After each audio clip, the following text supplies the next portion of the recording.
نحمده ونصلي على رسوله الكريم اما بعد فقد قال الله تبارك وتعالى كما ورد في سورة الجاثية اعوذ بالله من الشيطان الرجيم بسم الله الرحمن الرحيم وإنه لعلم للساعة فلا تمترن بها واتبعوني هذا صراط مستقيم صدق اللہ العظیم رب اشرح لی صدری ویسر لی امری واحلل عقدۃ من لسانی یفقہوا قولی اللہم ربنا الہمنا رشدنا واعذنا من شرور انفسنا اللہم ارنا الحق حقا وارزقنا اتباعہ وارنا الباطل باطلا وارزقنا اجتنابہ آمین یا رب العالمین۔ قادیانیت سے متعلق ایک بحث کا آغاز ہو گیا تھا، کیونکہ ہمارے علم میں یہ آیا تھا کہ قادیانیوں نے خاص طور پر ماڈل ٹاؤن کو اپنا ایک مرکز اور اپنا اڈہ بنانے کا فیصلہ کیا، اور اس کا ہمیں تجربہ بھی حاصل ہو گیا۔ کچھ نوجوان اہل سنت کے نوجوان میرے پاس آئے تھے اور انہوں نے میری توجہ ادھر منصرف کرائی کہ یہاں پر یہ اپنی جمعے کی نماز کے لیے اوپن گراؤنڈ استعمال کر رہے ہیں اور اس میں لگا لیتے ہیں پارٹیشن وغیرہ، اور بڑی یوں سمجھیے کہ بڑی مہم کے ساتھ دونوں طرف کی سڑکیں بند کر کے، اور جو بھی لوگ مسافر ہیں انہیں بھی دعوت دیتے ہیں کہ آئیں یہاں جمعہ پڑھیں، اور بعض لوگ مغالطے میں وہاں جمعہ پڑھ لیتے ہیں۔ تو اس کے حوالے سے انہوں نے کوشش کی کہ کچھ نہ کچھ اس سلسلے میں، کیونکہ انہوں نے مجھے لا کر قانون دکھایا۔ پاکستان میں جو قانون نافذ ہے وہ یہ ہے، چاہے یہ کہ وہ نافذ نہیں ہے بالفعل، لیکن ہے، قانون کی کتاب میں تو موجود ہے کہ قادیانی اپنے کوئی جو بھی ان کے نزدیک بھی ان کے مذہبی شاعر ہیں، ان کو مسلمانوں کی شکل میں برملا علی الاعلان ادا نہیں کر سکتے، کیونکہ وہ تو دھوکہ دہی بات ہو گئی کہ لوگ سمجھیں گے یہ مسلمان ہی ہیں۔ اب جب انہیں، آپ کو معلوم ہے کہ ہماری پوری جو مرکزی اسمبلی تھی، نیشنل اسمبلی، اس کے فیصلے کے تحت قرار دیا گیا بالاتفاق کہ قادیانی غیر مسلم ہے، دائرہ اسلام سے خارج ہے۔ یہ تو فیصلہ وہ پارلیمنٹ کا ایک بڑے پیمانے، بعد میں پھر ضیاء الحق صاحب کے زمانے میں یہ تو ہوا تھا، آپ کو معلوم ہے، بھٹو کے زمانے میں۔ تو ضیاء الحق صاحب کے زمانے میں اسی کی گویا کہ فردر سٹیپ کے طور پر یہ بات طے کی گئی اور قانون بنا دیا گیا کہ وہ اپنی مسجد کو مسجد نہیں کہہ سکتے اور مسجد کی صورت پر نہیں بنا سکتے کہ گزرنے والے کو یہ خیال ہو کہ یہ مسجد ہے۔ اسی طرح وہ اگر کوئی اسلامی شاعر کا ارتکاب کریں گے علی الاعلان تو بھی یہ قابل تعزیر ہے، جرم ہے۔ وہ اپنے کئی احاطوں کے اندر، اپنے گھروں کے اندر جو چاہیں کریں، لیکن کھلے میدان میں آ کر جو شاعر اسلامی باہر، ان لوگوں نے سب کچھ اڈاپٹ تو کر رکھا ہے۔ سب سے بڑی بات تو وہ ہے کہ انہوں نے ایک جھوٹے نبی کا اقرار کیا ہے کہ وہ نبی ہے، اس نے ہمارے درمیان فصیل حائل کر دی ہے۔ اب جو اس کو مانتے ہیں ان کے نزدیک ہم کافر ہیں۔ آپ کو معلوم ہے کہ یہ میں بیان کر چکا ہوں کہ حالانکہ قائد اعظم کا کتنا بڑا احسان تھا کہ چودھری ظفر اللہ خان کو انہوں نے فارن منسٹر بنایا پاکستان کا، لیکن جب ان کا انتقال ہوا ہے قائد اعظم کا تو اس کی جنازے کی نماز میں شریک نہیں ہوا، وہ شخص موجود رہا۔ جو دوسرے ممالک کے سفراء آئے ہوئے تھے، ظاہر بات ہے وہ مسلمان تو نہیں تھے، کوئی عیسائی تھے یا کوئی اور تھے، ہندو تھے، بدھ تھے، جو بھی تھے۔ اب چونکہ قائد اعظم کا انتقال تھا ایک مملکت کے صدر کا، تو وہ لوگ سبھی موجود تھے، لیکن ظاہر ہے کہ وہ نماز میں شریک نہیں ہوئے، وہ مسلمان تو نہیں تھے۔ ان کے ساتھ کھڑا رہا یہ شخص۔ اس نے یہ بات، اور جب اس سے پوچھا گیا کہ تم شریک کیوں نہیں ہو تو اس نے کہا دیکھو بھائی، مجھے یا تو مسلمان سلطنت کا کافر وزیر سمجھ لو یا کافر سلطنت کا مسلمان وزیر سمجھ لو۔ میرے نزدیک یہ کافر سلطنت ہے، میں اس کا مسلمان وزیر ہوں کیونکہ میں قادیانی ہوں۔ اب تمہارے نزدیک یہ اسلامی مملکت ہے تو میں کافر ہوں، پھر میں اس کی نماز کیسے پڑھوں؟ تو بہرحال ان چیزوں کی وجہ سے جو دھوکہ دینے والا معاملہ ہو گیا، ورنہ کوئی اور لوگ ہوں یہاں پہ، ہمیں ان سے تعارض نہیں ہے۔ عیسائی بھی ہیں، اپنی تبلیغ کرتے ہیں، کوئی خلاف ان کے رد عمل نہیں ہوتا، الا یہ کہ کہیں یہ واقعہ پیش آ جائے یا کوئی یعنی خام خواہ کو شوشہ کوئی شرارتی لوگ اٹھا دیں کہ انہوں نے قرآن کی یہ جو ہے بے حرمتی کی ہے، تو یہ تو پھر تحقیق سے معلوم ہو سکتا ہے کہ واقعہ کی تھی کہ نہیں کی تھی۔ لیکن ایک وقت میں جو اس پر تو ان کا احتجاج ہوتا ہے، لیکن یہ کہ ان کے جو ہے چرچ ہے ان کی ساری اور تبلیغ ان کی ہو رہی ہے اور بڑھ بھی رہی ہے تعداد ان کی، لیکن اس کے خلاف کوئی رد عمل تو ہمارے یہاں نہیں۔ تو یہ ہے اصل میں وہ بات۔ تو اس پر جو گفتگو شروع ہوئی تھی میں آج اس کی تکمیل کرنے جا رہا ہوں۔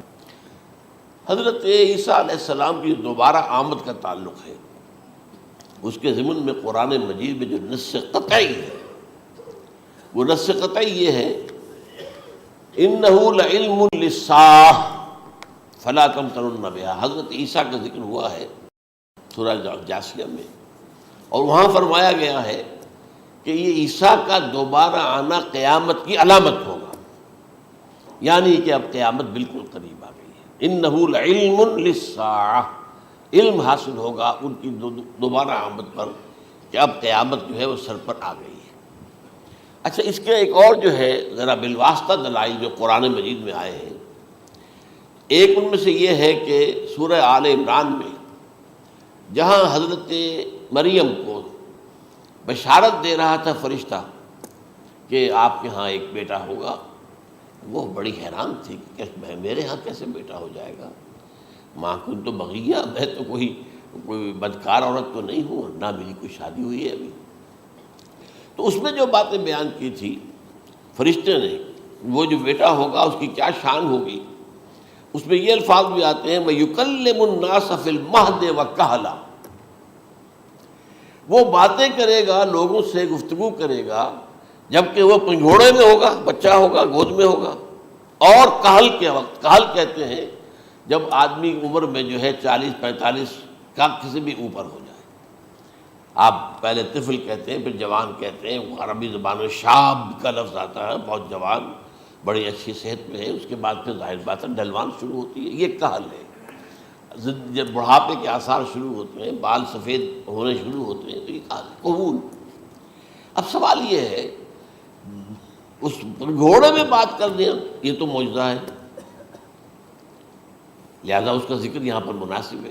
یہ بڑے ہو کر بات کرنے کی کیا ضرورت تھی کہنے کی، وہ تو سبھی کرتے ہیں انسان، یہ اسی لیے کہ معلوم ہو کہ کہولت بھی انہیں آئے گی یار، حالانکہ آپ کو معلوم ہے سب مانتے ہیں، عیسائی بھی مانتے ہیں، سب مانتے ہیں، 33 برس کی عمر میں انہیں اٹھا لیا گیا، اس دور میں تو کہولت آئی نہیں، اس لیے قرآن ذکر کر رہا ہے۔ اور یہ بات جو ہے دوسری مرتبہ آئی ہے یہ سورہ المائدہ میں آیت نمبر 110، وَتُكَلِّمُ النَّاسَ فِي الْمَهْدِ وَكَهْلًا، صرف یہ ضمیر کا فرق ہے، وَيُكَلِّمُ النَّاسَ فِي الْمَهْدِ وَكَهْلًا، اور وَتُكَلِّمُ النَّاسَ فِي الْمَهْدِ وَكَهْلًا یہ ہے جب قیامت کے دن اللہ تعالیٰ حضرت عیسیٰ سے سوال کریں گے، اے عیسیٰ ابن مریم، کیا تم نے میری اجازت سے اور میری تائید سے یہ معجزے نہیں دکھائے، یہ معجزے نہیں دکھائے، میں نے تم پر یہ فضل نہیں کیا؟ اور یہ گویا کہ بالواسطہ عیسیٰ کے ماننے والوں سے خطاب ہے کہ اللہ تعالیٰ کے کتنے بڑے بڑے احسان ہوئے، اور اسی میں تم بات کرتے تھے لوگوں سے پنگھوڑے کے اندر بھی اور کہولت کی عمر میں بھی، تو یہ کہولت کی عمر کب آئی؟ حضرت عیسیٰ علیہ السلام پر۔ تو اس کے بغیر تو ممکن ہی نہیں ہے کہ وہ دوبارہ دنیا میں آئیں، پھر ان کے اوپر وہ عمر آئے اور اس عمر کے اندر بھی وہ بات کریں گے۔ تو یہ میرے نزدیک قرآن مجید کے اندر دلائل ہیں اس چیز کے کہ حضرت عیسیٰ علیہ السلام کی دوبارہ جو ہے آمد ہوگی۔ اب اس ضمن میں چاہتا ہوں کہ آج خاص طور پر جو الساعہ کی اور جو علامتیں قرآن میں آئی ہیں، یہ ضمنی مضمون ہو جائے گا، لیکن بہرحال یہ بھی ایک معلوماتی مضمون ہے کہ ایک تو یہ قیامت کی بڑی نشانیوں میں سے حضرت عیسیٰ کا دوبارہ آنا، اور کیا کیا جو ہے باتیں بیان ہوئی ہیں وہ ذرا غور سے سن لیجیے۔ پہلی بات میں نے ہلکا سا حوالہ دیا تھا، ہم تو ایک لفظ قیامت بولتے ہیں، وہ قیامت جو ہے اتنا ہمارے نزدیک جامع لفظ ہے کہ جس میں وہ بھی جو زلزلۃ الساعہ آئے گا وہ بھی ہے، پھر جو نفخ روح نفخ ساق ہوگا وہ بھی ہے، لیکن قرآن مجید سے معلوم ہوتا ہے کہ یہ الساعہ ہے، وہ گھڑی جس دن کے یہاں قیامت برپا ہوگی، زلزلہ آئے گا، شدید ترین حالات آئیں گے، فوری طور پر تمام انسان مر نہیں جائیں گے۔ جو ہے اس کا نقشہ جو کھینچا گیا ہے، یا ایھا الناس اتقوا ربکم ان زلزلۃ الساعۃ شیء عظیم یوم ترونها تذہل کل مرضعۃ عما ارضعت وتضع کل ذات حمل حملها وتری الناس سکارى وما هم بسکارى ولیکن عذاب اللہ شدید، اے لوگوں ڈرو، اللہ کا تقوی اختیار کرو، اس لیے کہ قیامت کا زلزلہ بہت سخت شے ہے، بہت بھاری شے ہے۔ ان زلزلۃ الساعۃ شیء عظیم، جب پہاڑ چل رہے ہوں گے اور جو ہے انسان جو ہیں گے وہ جس طرح پروانے ہوتے ہیں، پتنگے ہوتے ہیں، ایسے اڑ رہے ہوں گے انسان، اور اس میں یہ بھی حال ہوگا کہ لوگ جو ہے ہر جو دودھ پلانے والی ہے وہ اپنے بچے کو بھول جائے گی۔ ظاہر بات ہے کہ اپنی پڑی ہوئی ہے مصیبت، حالانکہ سب سے زیادہ محبوب ترین شے دنیا میں اس سے اونچی محبت نہیں ہو سکتی جو ماں کو اپنے دودھ پیتے بچے سے ہوتی ہے، انہیں بھول جائے۔ تذہل کل مرضعۃ عما ارضعت، اور تمہیں ایسا محسوس ہوگا کہ لوگ کسی نشے کی کیفیت میں ہیں، یعنی وہ بدحواش ہیں، بدحواس ہو گئے، لیکن یہ کہ وما ہم بسکارى، اور وہ مدہوش نہیں ہوں گے، ولکن عذاب اللہ شدید۔ تو یہ ہے زلزلۃ الساعہ، وہ ایک خاص وقت جو ہے، ایک خاص گھڑی جس میں کہ یہ ہونا ہے۔ اس کے علاوہ قرآن مجید میں القارعہ، القارعہ والقارعہ وما ادراک ما القارعہ، یوم یکون الناس کالفراش المبثوث وتکون الجبال کالعہن المنفوش۔ اب یہ کیا ہے؟ یہ نقشہ ہے قیامت، یہ الساعہ، القارعہ الساعہ۔ اسی کے ساتھ قرآن میں آتا ہے الواقعہ، اذا وقعت الواقعۃ لیس لوقعتها کاذبہ، تو یہ خافضۃ رافضہ، یہ الفاظ سورہ واقعہ میں ہے۔ اسی طریقے سے اور جو ہے الحاقہ، ما الحاقہ وما ادراک ما الحاقہ، یہ تمام جو الفاظ قرآن مجید میں آئے ہیں یہ آئے ہیں الساعہ کے لیے، قیامت کے لیے نہیں۔ قیامت میں بعد میں بتاؤں گا آپ کو۔ چنانچہ 3 نفخے ہیں جو قرآن سے ثابت، نفخ فی الصور، اور اس نفخ فی الصور کا یہ عالم ہوگا یوم ینفخ فی الصور ففزع من فی السماوات ومن فی الارض الا من شاء اللہ، جس دن پھونکا جائے گا سور میں، اور اس وقت صورتحال یہ ہو جائے گی کہ جو بھی آسمانوں میں ہے، زمین میں ہے، سخت پریشانی اور سخت پشیمانی اور ایک طرح کے مرعوبیت اور خائف ہو کر رہ جائیں گے، الا ان کے کہ جن کو اللہ چاہے، اس کے کوئی ملائکہ مقربین ہوں گے۔ من فی السماوات فی الارض ہے، اس لیے ساتھ ہی یہ کہہ دیا گیا ہے، لیکن یہ باقی پورے لوگوں کے اوپر، پوری مخلوقات کے اوپر ایک جو ہے گھبراہٹ کی کیفیت طاری ہو جائے گی۔ تو یہ ہے پہلا فضا۔ دوسرا فضا کیا ہے؟ فضا صعق، صعق کہتے ہیں آدمی کا بے ہوش ہو جانا۔ یہ دوسری مرتبہ جب سور پھونکا جائے گا، وَنُفِخَ فِي الصُّورِ فَصَعِقَ مَن فِي السَّمَاوَاتِ وَمَن فِي الْأَرْضِ إِلَّا مَا شَاءَ اللَّهُ، یہ ہے کہ اس کے بعد وہ سب کے اوپر موت طاری ہو جائے گی۔ یہ دوسرے سور پھونکے جانے کے بعد ہے۔ پھر ثُمَّ نُفِخَ فِيهِ أُخْرَى، پھر ایک مرتبہ اور پھونک ماری جائے گی، یہ تیسرا ہو رہا ہے۔ فَإِذَا هُمْ قِيَامٌ يَنظُرُونَ، تو اچانک سب کے سب کھڑے ہوں گے اللہ کی طرف دیکھتے ہوئے۔ اب یہ جو ہے یہ ہے یوم القیامہ، قام یقوم قیامتاً، کھڑا ہونا، کیونکہ اس دن یوم یقوم الناس لرب العالمین، جس دن کے تمام انسان جو ہے کھڑے ہو جائیں گے اپنے رب کے حضور میں، جس کا نقشہ کھینچا گیا ہے اذا دکت الارض دکا دکا وجاء ربک والملک صفا صفا۔ تو یہ سب کے سب انسان بھی جو ہے موجود ہوں گے، فرشتے صفے باندھے ہوئے ہوں گے، اور اللہ تعالیٰ جو ہے اپنے خاص عرش کے ساتھ، یحمل عرشہ ثمانیہ، 8 فرشتے اس عرش کو اٹھائے ہوئے ہوں گے، جبکہ یہ آسمان پھٹے گا اور اس روئے ارضی پر اللہ تعالیٰ کا نزول ہوگا۔ یہ جو ہے ہمارا یوم القیامہ یہاں ہے، یوم القیامہ ہی میں جو فیصلے ہونے یہاں ہونے، قصہ زمین برسر زمین، جو نیکیاں تم نے یہاں کمائی ہیں یا جو بدیاں تم نے یہاں جن کا ارتکاب کیا کا فیصلہ یہاں ہوگا۔ اس کے بعد واللہ عالم کچھ اور بھی چیزیں ہیں، لیکن یہ کہ وہ سب عام طور پر لوگوں کے علم میں نہیں ہے۔ میں نہیں چاہتا کہ خام خواہ کسی نئی بات سے کوئی جو ہے ذہنوں کے اندر کوئی ایک تشکیک پیدا ہو جائے اور شبہات پیدا ہو جائے، لیکن یہ چیزیں جو میں نے آپ سرچ کی از قرآن ثابت ہے، اسی زمین پر اترنا ہے۔ وجاء ربک والملک صفا صفا، یہ سب کے سب آئیں گے، اور ملائکہ، اور اس کے علاوہ جو ہے دوسرے مقامات پر جس کا نقشہ کھینچا گیا ہے سورۃ الحاقہ کے اندر ہے۔ اللہ کا عرش جو ہے 8 فرشتے اٹھائے ہوئے نیچے اتریں گے۔ تو یہ تمام چیزیں قرآن مجید میں مذکور ہیں، اور یوم القیامہ یہی ہوگا، لیکن وہ ہے یوم القیامہ، ہم قیامت کہتے ہیں اس کو جس کو قرآن کہتا ہے الساعہ، الزلزلہ، الحاقہ، القارعہ، الواقعہ۔ یہ ہے در حقیقت جو پہلا معاملہ ہے کہ اس کے اندر جو ہے فضا ہو جائے۔ اب دیکھیے جو علامات قیامت احادیث میں آئی ہیں وہ میں آج آپ کو سنا رہا ہوں۔ ان کو دو حصوں میں تقسیم کیا جاتا ہے، علامات صغریٰ، علامات کبریٰ۔ چھوٹی نشانیاں جو درجہ بدرجہ درجہ بدرجہ درجہ بدرجہ حاضر سامنے آئیں گے۔ ایک ہے بالکل قیامت سے متصل قبل بڑے جو خرق عادت واقعات ہوں گے وہ آئیں گے۔ اچھا، پہلی چیز کے سلسلے میں حضرت انس رضی اللہ تعالیٰ عنہ سے یہ مروی ہے اور یہ حدیث متفق علیہ ہے۔ پہلی علامت حضور نے بیان کی قیامت کی علامات میں سے، اب میں لفظ قیامت اسی معنی میں بول رہا ہوں جس میں کہ ہم عام طور پر بولتے ہیں۔ آپ نے فرمایا علم اٹھا لیا جائے گا، جہالت کا دور دورہ ہوگا۔ اب یہ کون سا علم اٹھایا جائے گا؟ سائنس کا علم نہیں، دین کا علم۔ آج تو ساری قدر و قیمت جو ہے جس کے لیے دوڑتے ہیں لوگ، لاکھوں روپے کی فیسیں دے کر، ایم بی اے ہو رہے ہیں، یہ جو ہے اکاؤنٹنسی کا پاس کر رہے ہیں، یہ سی اے کر لیا ہے، یہ کوئی اور جو ہے فزکس میں کوئی کیمسٹری میں ڈاکٹریٹ کر لی ہے، ڈاکٹر بن گیا تو کیا ہی کہہ رہے ہیں۔ اس لیے کہ بڑی چیز جو پاکستان سے ایکسپورٹ ہوتی ہے وہ ڈاکٹر ہیں۔ جو اتنے بڑے پیمانے پر جو کالج کھلے ہوئے، 3 لاکھ روپے ایک سال کی فیس، 5 لاکھ روپے ایک سال کی فیس، یہ کیوں لیتے ہیں اور کیوں لوگ دیتے ہیں؟ کہ موقع مل جاتا ہے ایم بی بی ایس کر کے۔ امریکہ کے اندر بھی ڈیمانڈ ہے، ان کے ہاں ڈاکٹر جو ہیں جتنے ہونے چاہیے نہیں ہے، لہذا اور بھی بہت سی جگہوں پر ڈیمانڈ ہے۔ تو جس چیز کی مارکیٹ میں ڈیمانڈ ہے وہ علم ہے۔ آج علم کمپیوٹر کا علم ہے یہ، حالانکہ ان میں سے کسی کے اوپر لفظ علم کا اطلاق میرے نزدیک غلط ہے، جہالت ہے۔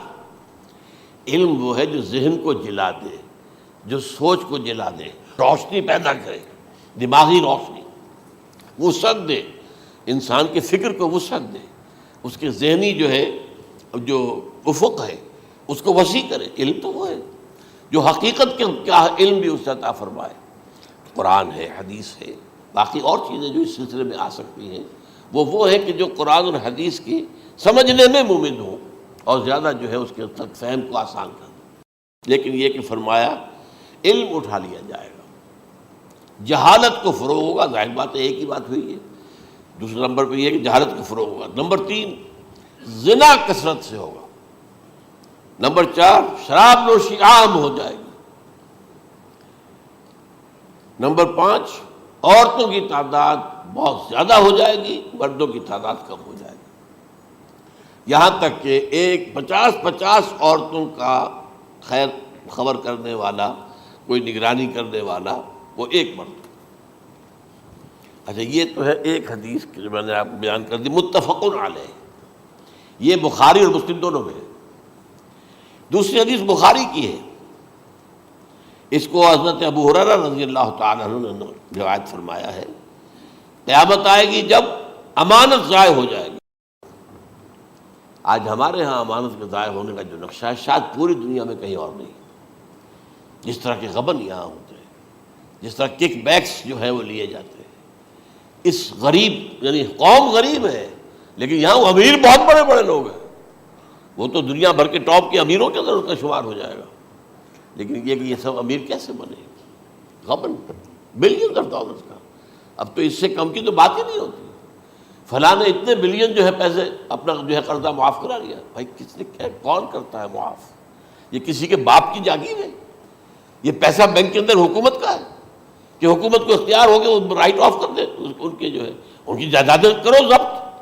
لیکن ہوتا کیا ہے، بینک آفیسر بے ایمان ہے، وہ کہتا تھا 1 کروڑ کا قرضہ لے جاؤ، 10 لاکھ مجھے دے جاؤ، چاہے تم میرے پاس کوئی ڈاکومنٹ جو ہے ایسے نہیں دے سکتے، حالانکہ ہونا چاہیے کہ اتنا بڑا قرضہ لے رہے ہو تو ڈاکومنٹس یہاں پر ہمارے سامنے لاؤ کہ اگر تم نہ دے سکو تو ہم ان ڈاکومنٹس کے ذریعے سے تمہاری جائیداد، تمہاری کوئی جاگیر، تمہاری کوئی اور چیز اس کو قبضہ کریں۔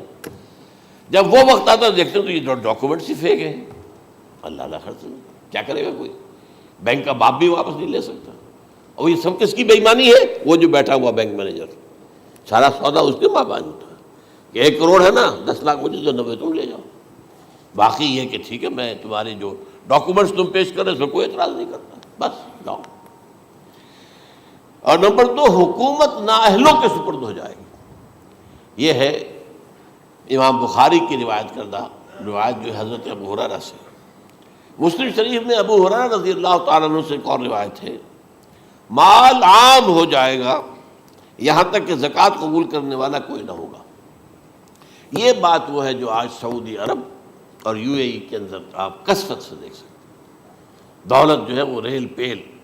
ابھی تھوڑا سا آیا ہے معاملہ خاص طور پر دبئی میں، کیونکہ وہاں بہت زیادہ کنسٹرکشن ہو رہی تھی، تو پوری دنیا میں آپ کو معلوم ہے کہ جو ریئل اسٹیٹ کہلاتا ہے اس کا حال بہت پتلا ہے، لیکن وہاں کے دولت ریل پیل ہے ہر جگہ پر.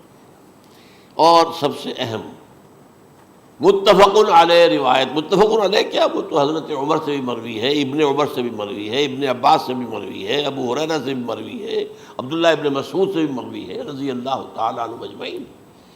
اور یہ وہ حدیث ہے جسے کہا جائے حدیث جبرائیل، جسے ام السنہ بھی کہا گیا.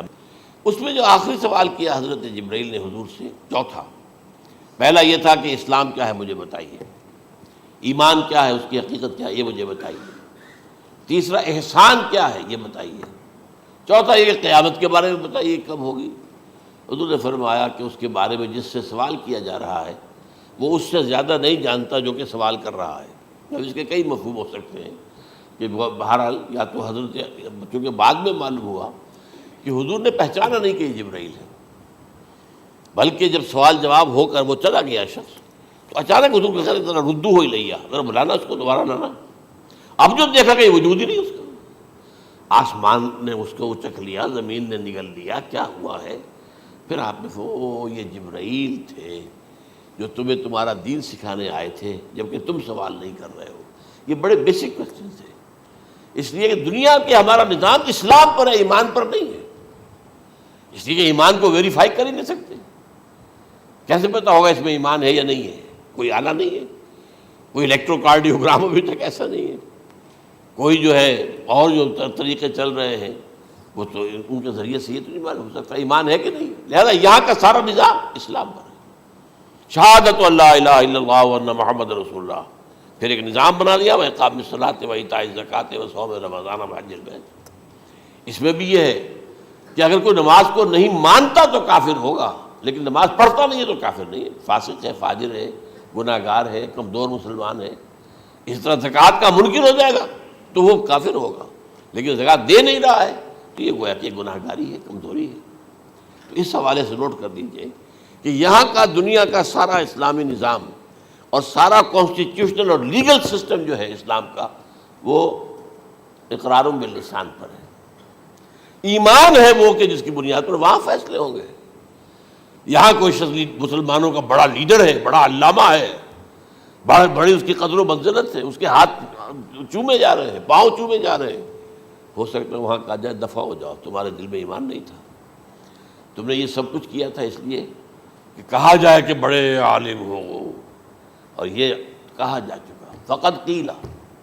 اب یہاں کچھ نہیں ہے تمہارے پاس. پھر فرشتوں کو حکم ہوگا کہ اس کو گھسیٹتے ہوئے جہنم میں ڈال دیں. 3 باتیں بیان کی آپ نے. یہی حشر اس کا ہوگا مالدار کا. اللہ پوچھے گا میں نے تمہیں بہت مال دیا، تم نے کیا کیا؟ وہ کچھ گنوانا شروع کرے گا، اللہ فرمائے گا جھوٹ بول رہا ہے، قذبت، تم نے یہ خیرات و صدقات اس لیے کیے تھے کہ تمہاری سخاوت کے ڈنکے بج جائے، تعریفیں کی جائے. وہ کی جا چکی ہے، دنیا میں ڈنکا بج گیا. یہاں کچھ نہیں، وہ نیت دل میں کچھ اور تھی تمہارے. میں لیس البر ان تولوا وجوہکم والا قرآن مجید کا سبق ہمارا منتخب نصاب کا نمبر 2 بڑی تفصیل سے بیان کیا. یہی معاملہ ہوگا اس عالم کا. اللہ فرمائے گا میں نے تمہیں علم دیا، تم نہیں. وہ کہے گا میں نے علم پھیلایا لوگوں میں ہدایت کی. کوئی جھوٹ بول رہے ہو، تم نے تو صرف اس لیے کیا تھا، تمہاری نیت یہ تھی کہ بڑا عالم شخص ہے، بڑا فاضل شخص ہے. تو یہ سب کہا جا چکا. تو وہاں کا معاملہ جو ہے وہ اسلام پر نہیں ہے. یا آپ دکھائیں گے دیکھیے یہ میرا آئیڈینٹی کارڈ، اس پہ اسلام میرا مذہب لکھا ہوا ہے، یا یہ میرا پاسپورٹ ہے.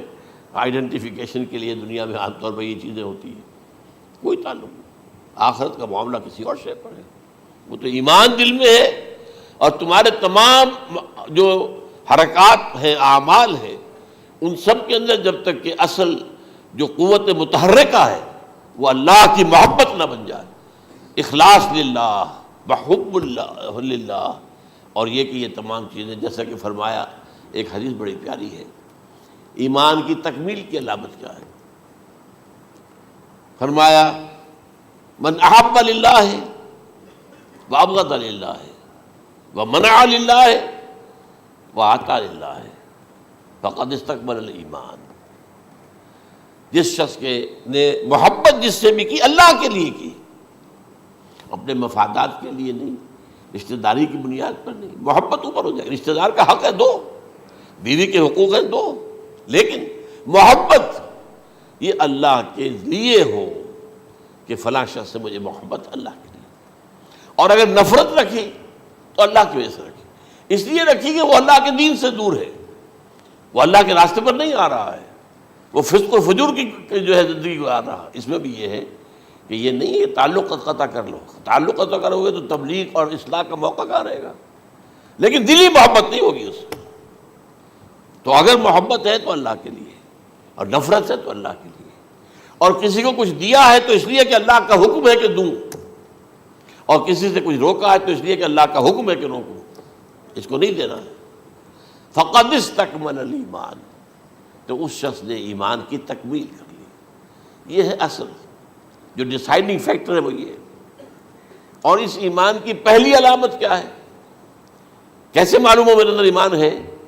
پہلی علامت سب سے کم تر درجے کا ایمان، اس میں فرمایا گیا اذا اساءت کا سیئۃ وحسنت کا حسنۃ فانت مومن، اگر کوئی اچھا کام کر کے خوشی ہو اور کوئی برا کام ہو جائے تو ملامت ہو، یہ کیا کر بیٹھا، یہ میں نے کیا کیا ہے، یہ مجھے نہیں کرنا چاہیے تھا، یہ اگر احساس ہے نیکی اور بدی کا تو تمہارے اندر ایمان ہے۔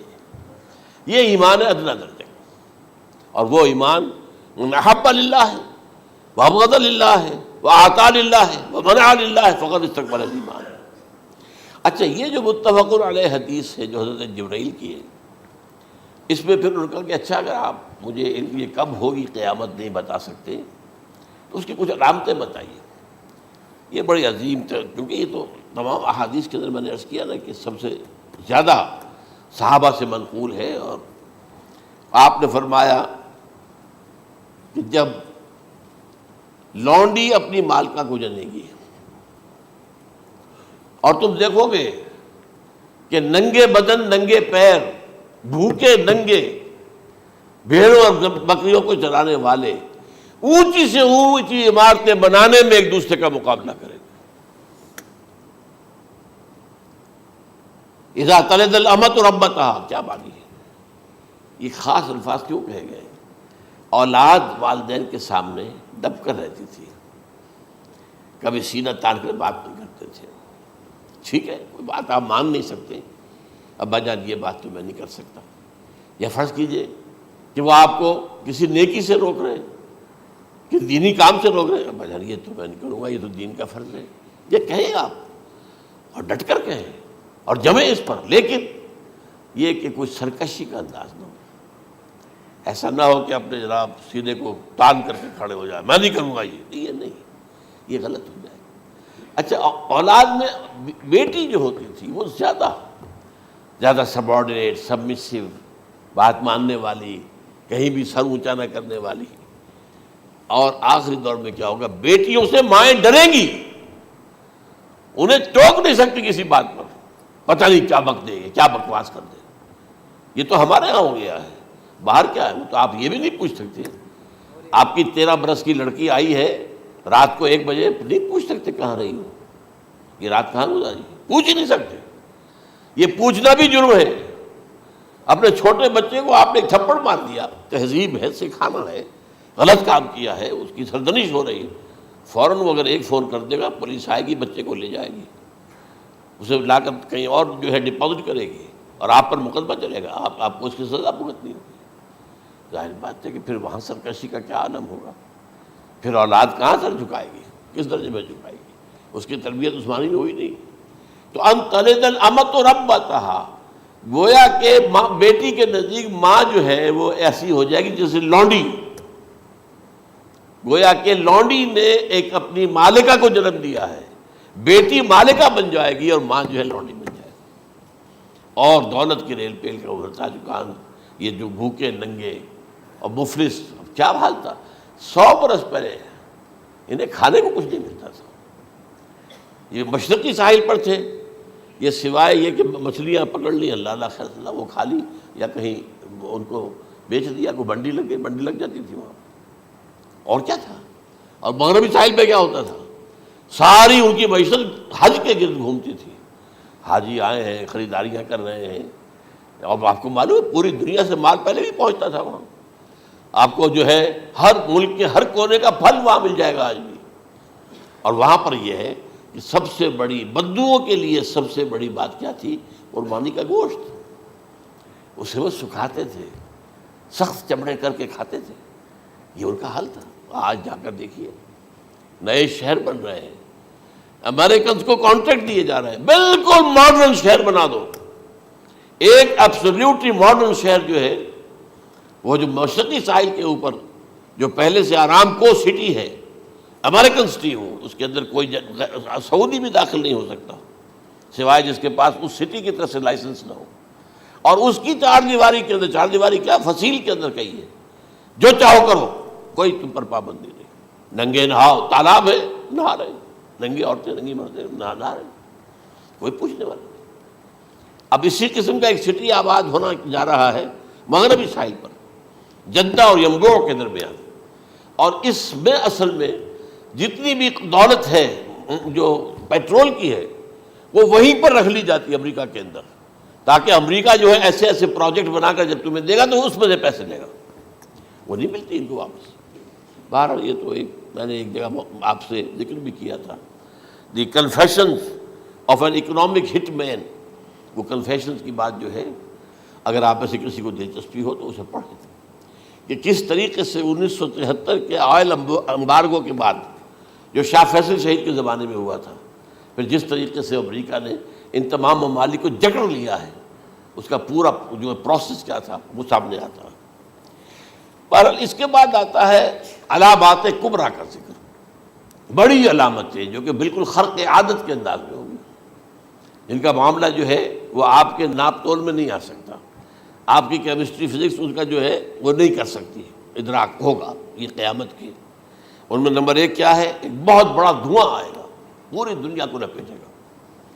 نمبر 2 دجال کا ظہور ہوگا، جو اپنی خدائی کا دعویٰ لے کر آئے گا اور بنوائے گا، اس کے ہاتھ میں ہو جائیں گے، قبضے میں ہو جائیں گے سارے ذرائع پیداوار کے، اس کی طرف بھی پہلا قدم اٹھ چکا ہو، ٹرپس کے نام سے معاہدہ ہو چکا ہے، کوئی ملک اپنا بیج پیدا نہیں کر سکتا، یہ بیج ہم نے ڈیولپ کیے ہیں، ان کے ڈیولپمنٹ سے پہلے تم ایک ایکڑ سے کتنی گندم لیتے تھے، آج کتنی لے رہے ہو؟ کس بنا پر؟ جینیٹکس کا جو کام ہم نے کیا ہے اس کی بنا پر ہو رہا، ہاں تو ہمارا حق ہے، اس کی رائلٹی ہمارے پاس آنی چاہیے، لہذا صرف ان اداروں سے ملٹی نیشنل سے خریدا جائے گا بیج، اور بیج بھی وہ دیں گے وہ کہ جس سے جو فصل اگے گی وہ بیج نہیں لا سکتی، وہ بیج کا کام نہیں کر سکتی۔ جیسے آپ کو معلوم ہے کہ آپ کے ہاں جو گوشت کھایا جاتا ہے مرغے کا، تو مرغا وہ جو ہے اس میں مرغا ہو یا مرغی ہو، اس کے اندر کوئی وہ کیفیت ہی نہیں ہے، ان کے انڈے جو ہے ان سے آپ بچے حاصل نہیں کر سکتے، ہے تو انڈا، دیکھنے کو تو انڈا ہے لیکن وہ بنڈا جو ہے اس سے بچہ تو نہیں حاصل کر سکتے۔ ایسے ہی وہ گندم کا بیج دیں گے، نظر آئے گی گندم، لیکن اس کے اندر وہ صلاحیت نہیں ہے کہ اس سے جو فصل اگے گی اس کا نتیجہ جو ہے وہ بھی آپ لے سکیں۔ یہ ہونا ہے، اللہ جانے، قدم اٹھ رہے ہیں ادھر۔ پھر یہ ہے کہ دابۃ الارض، زمین سے ایک حیوان نمودار ہوگا، زمین شق ہوگی۔ ابھی میں کہہ رہا ہوں خرق عادت ہے، یہ چیزیں وہ نہیں ہیں جو ہماری کسی حساب کتاب میں جو باتیں پہلے آئی ہیں وہ تو حساب کتاب میں آ رہی ہیں، ساری سمجھ میں آ رہی ہیں، ساری چیزیں مشاہدہ ان کا ہو رہا ہے، لیکن یہ ہے کہ دابۃ الارض، یہ کہتے ہیں کہ کوہ صفا، اس میں تو نہیں ہے حدیث میں، کوہ صفا پھٹے گا اور اس میں سے ایک حیوان دابہ وہ ظاہر ہوگا، تو اسی لیے فرمایا ہے وَإِذَا وَقَعَ الْقَوْلُ عَلَيْهِمْ أَخْرَجْنَا لَهُمْ دَابَّةً مِّنَ الْأَرْضِ تُكَلِّمُهُمْ، تو ہم اندر سے پیٹ کے چیر کر زمین کے پیٹ کو ایک حیوان کو برآمد کریں گے جو انسانوں سے بات کرے گا، گفتگو کرے گا۔ نمبر 4، طلوع الشمس من المغرب، یہ بھی خرق عادت۔ سورج تو طلوع ہوتا ہے مشرق سے، غروب ہوتا ہے مغرب میں، لیکن اس وقت معاملہ الٹا ہو جائے، یعنی جو کائنات کے اندر جو گڑبڑ ہوگی کچھ سمجھ میں بات آتی ہے کہ یہ معاملہ جو ہے، یہ تو اس پورے سولر سسٹم کو اگر بدل دیتے ہیں تو مشرق مغرب ہو جانا، مغرب مشرق ہو جانا، یہ سمجھ میں آنے والی بات ہے۔ اس کے بعد ہے عیسیٰ ابن مریم کا نزول، جس کے بارے میں آج میں نے گفتگو کی ہے تفصیل سے۔ یہ نزول ہونا ہے، یہ علامات قیامت میں سے حضور نے بیان فرمایا ہے، اور قرآن مجید کی جو اصطلاحات ہیں اس کے حوالے سے میں نص قطعی جو ہے وہ میں آپ کے سامنے رکھ چکا ہوں۔ پھر یاجوج ماجوج کا ایک معاملہ ہے، یہ میں ابھی اس وقت زیادہ اس پر بات نہیں کر سکتا۔ حضرت عیسیٰ علیہ السلام کے نزول کے بعد 2 کام ہوں گے۔ یہودیوں کا قلع قمع ختم، تمام یہود، ایک کام تو یہ ہونا ہے، اور نمبر 2 عیسائیت کا ختم ہو جانا۔ عیسائیت کی نفی کر دیں گے، بھائی تم مجھے خدا کا بیٹا بنائے بیٹھے ہو، میں تم خدا کا بیٹا نہیں ہوں، میں تو اس کا بندہ ہوں، رسول ہوں، میں نے تم سے کب کہا تھا کہ مجھے خدا کا بیٹا بناؤ۔ نمبر 2 یہ کہ وہ خنزیر کو قتل کر دیں گے، یعنی یہ تم نے خنزیر کب سے کھانا شروع کر دیا؟ میں تو تم کو نکاح اجازت دے کر گیا تھا، یہ تو شریعت موسوی میں حرام تھا، اور میں کہہ کر گیا تھا کہ یہی شریعت تم پر لاگو رہے گی، ہاؤ کم؟ تم نے کیسے یہ؟ آج بھی بہت سے رومن کیتھولکس جو ہے وہ سور نہیں کھاتے، وہ اس میں ہے ان کے اندر کچھ نہ کچھ بات جو ہے جو حضرت عیسیٰ کی تعلیمات کا کچھ اثر ان کے ہاں ہے۔ میں تو ایک مرتبہ، یہ 1971 کی بات ہے، 4-5 دن کے لیے برسلز میں رکا تھا، اس لیے کہ وہاں مجھے ایک صاحب نے خط لکھا تھا کہ وہاں ایک نوجوان ہے، ابھی اس میں ایمان لایا ہے، اور اس کے کچھ مسائل ہیں، ہم کوشش کر رہے ہیں ان کے مسائل حل کریں، آپ بھی جا رہے ہیں۔ میں انگلینڈ جا رہا تھا تو واپسی پر آپ ان کے یہاں چند دن ٹھہرے، میں حیران ہوا۔ ویسے اس نے مجھے اپنے گھر ٹھہرایا نہیں، اس لیے کہ ماں باپ تو اس کے کرسچن تھے، اور پولیس کا چیف آفیسر اس کا باپ تھا، چیف آف پولیس فورس۔ اس نے مجھ سے 1 دن کھانے پہ بلایا، میں سے ہوٹل میں ٹھہرایا مجھے، اس نے کہا آپ اطمینان سے یہاں کھانا کھائیں، اس گھر میں نہ آج تک کوئی شراب کی بوند آئی ہے اور نہ ہی کوئی بوٹی آئی ہے سور کی۔ Roman Catholics. اب اکلوتا بیٹا تھا یہ، عبدالعزیز اس نے بعد میں نام رکھا، وان کینٹر اس کا نام تھا جو کہ اوریجنل تھا، پھر اس نے نام رکھا عبدالعزیز وان کینٹر، پرانا نام بھی بہرحال رکھا۔ نہایت خوبصورت، 28 سال کی عمر تھی، اور اس وقت میں نے دیکھا تھا کہ اس کی فقہی معلومات جو ہے میری معلومات سے 10 گنا زیادہ۔ اس کی وجہ کیا ہے؟ وہ گیا تھا موراکو میں ایز اے ٹیچر ملازمت کرنے، پیسہ کمانے، وہاں وہ مسلمانوں سے اس کا ہوا رفع ضبط ہوا، اسلام کی تعلیمات سامنے آئی، اسلام لے آیا۔ اب اکلوتا بیٹا ہے، اور ماں باپ جو ہے کرسچن کیتھولکس۔ جب وہاں سے واپس آیا تو پھر کہتے ہیں کہ ہمارے درمیان ایک معاہدہ ہے، وی آر لیونگ ٹوگیدر، لیکن یہ معاہدہ ہے ہم مذہب پہ بات نہیں کریں گے، بس باقی جو بھی ہے وہ ساتھ رہ رہے ہیں۔ لیکن میں حیران ہوا، مجھے معلوم نہیں تھا۔ اچھا، اس کے بعد اس نے جب اسلام کا فیصلہ کیا تو اس کے سامنے سوال آیا کون سی فقہ اختیار کروں؟ تو اس نے بڑی جو ہے تھورو اسٹڈی کی ہے تمام فقہوں کی، کمپیریٹو اسٹڈی، ان کو کرنے کے بعد پھر فائنل فیصلہ اس کا یہ تھا کہ حنبلی فقہ میں اختیار کروں گا۔ 4 فقہوں میں سب سے لیٹسٹ حنبلی ہے، یعنی حنفی نمبر 1، پھر مالکی نمبر 2، پھر اس کے بعد شافعی نمبر 3، پھر یہ امام احمد ابن حنبل ہے۔ اور امام احمد ابن حنبل کے زمانے تک احادیث بہت بڑے پیمانے پر جمع ہو چکی تھی، جبکہ ابھی حضرت امام ابو حنیفہ کے زمانے میں کوئی اتنا زیادہ جو ہے حدیث کا بھی ذخیرہ نہیں بنا تھا۔ اسی پر تو لوگ حیران ہوتے ہیں کہ زیادہ حدیث امام ابو حنیفہ کے علم میں نہیں تھی، لیکن مجال ہے کہ ان کا کوئی فتویٰ جو ہے کتاب و حدیث کے، کتاب اور سنت کے خلاف ہو۔ اگرچہ انہوں نے صاف کہا کہ اگر تم پاؤ کوئی ایسی سچی حدیث، پختہ حدیث جو میری کسی رائے کے خلاف ہو تو میری رائے کو دیوار پر دے مارنا اور اس صحیح حدیث کی پیروی کرنا۔ لیکن ویسے اس کے بعد یہ کمال یہ ہے کہ بہت ہی کوئی شاذ معاملہ ہے کہ جس میں ان کا کوئی فتویٰ وہ کتاب و سنت کے منافی ہو یا سنت کے منافی ہو. کتاب پہ تو سوال پیدا نہیں ہوتا، کتاب تو ساری ان کے سامنے موجود تھی. اس کے بعد یہ ہے کہ یاجوج ماجوج، اصل میں بتا رہا تھا آپ کو کہ جب عیسائیت بھی ختم ہو گئی، یہود ویسے ختم ہو گئے، استیصال ہو گیا، جڑ کٹ گئی، اب عیسائیت گویا کہ اسلام میں ضم ہو گئی. عیسائیت مذہب ختم، یہودی خود ختم. اب یہ طاقت کتنی ہو جائے گی؟ تقریباً 2/3 دنیا آ گئی. تمام اب عیسائی 2 ارب کے قریب ہیں، 1 ارب 90 کروڑ ہوں گے، یا مسلمان بھی 1 کروڑ 50-60 لاکھ ہیں. دونوں کو جوڑ لیجیے کتنے ہو گئے؟ 6 ارب کل آبادی ہے. لیکن اس کے بعد آتا ہے یاجوج ماجوج کا خروج. یہ یاجوج ماجوج میرے نزدیک چائنا اور رشیا ہے. ان کی مجموعی طاقت اتنی ہوگی، اور یہ اس طرح آئیں گے ہر اونچائی پر سے اترتے ہوئے، پھسلتے ہوئے. جیسے 1962 میں جب وار ہوئی تھی بٹوین چائنا اینڈ انڈیا 1962 میں، تو وہ اس وقت کا نقشہ مجھے آج بھی اخبارات میں پڑھتا تھا تو یاد، waves after waves of Chinese soldiers were coming down the slopes of Himalayas. یہ تو وہ ہے نا جن کی تعداد کا کوئی حساب نہیں ہے. اور رشیا اور یہ مل کر جو ہے، میرا اندازہ یہ ہے کہ جب پہلے ملحمۃ العظمیٰ ہوگی وہ عیسائیوں اور مسلمانوں کے درمیان، اس وقت یہ دونوں پاورز نیوٹرل رہیں گی، لیکن غالباً یہ بات طے کر لیں گی کہ ویپنز آف ورلڈ جو ہے ماس ڈسٹرکشن، یہ استعمال مت کرنا. اگر یہ ویپنز آف ماس ڈسٹرکشن استعمال کرو گے تو ہم میدان میں آ جائیں گے.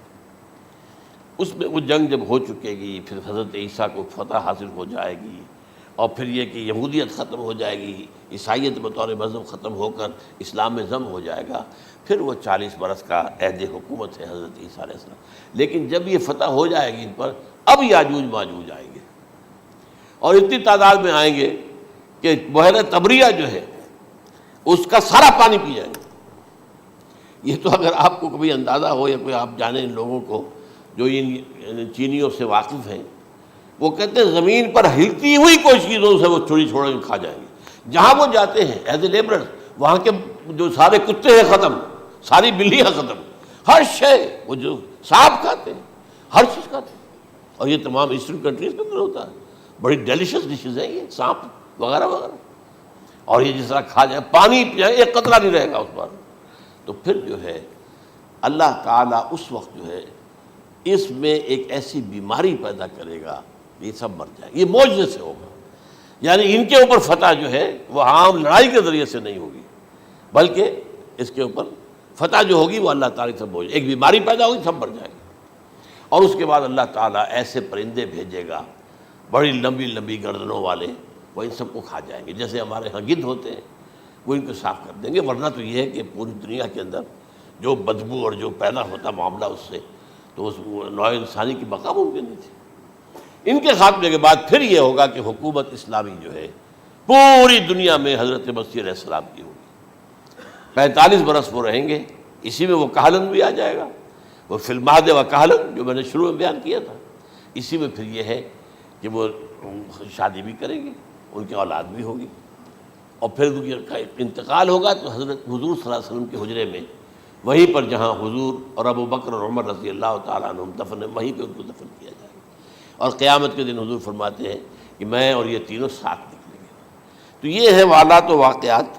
بہرحال اس میں یہ ہے کہ یہ نوٹ کر لیجئے کہ جہاں تک ہمارے ہاں آج کل کا معاملہ ہے، میرے نزدیک میں یہ کہنے پر مجبور ہوں، جو رفع و نزول مسیح کو نہیں مانتا وہ کم سے کم منکر حدیث ضرور ہے.